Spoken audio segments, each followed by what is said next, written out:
an issue in the province. Some say land and natural resources are at risk. Others say there's potential for economic development and creation of jobs.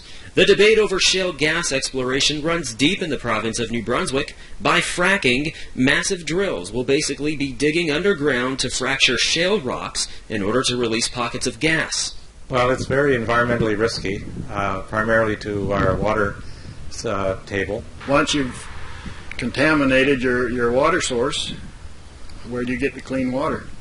CTV News reports that the New Brunswick Anti-Shale Alliance, which includes 22 community organizations, has filed a legal claim against the government, calling for a halt to the fracking from companies until they prove it can be done safely for the land. And supporters of the alliance, like Garth Farquhar, a Green Party candidate, says you expect reward with some risk, but believes that's not even the case. Our government has negotiated with the companies that are going to be doing the fracking, and they've come up with a royalty rate of 2.5%.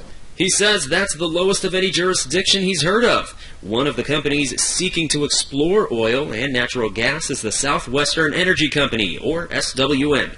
They were not available to interview, but say in an email response that, quote, their operations are being conducted in accordance with their license to explore granted by the province and with all local laws and regulations.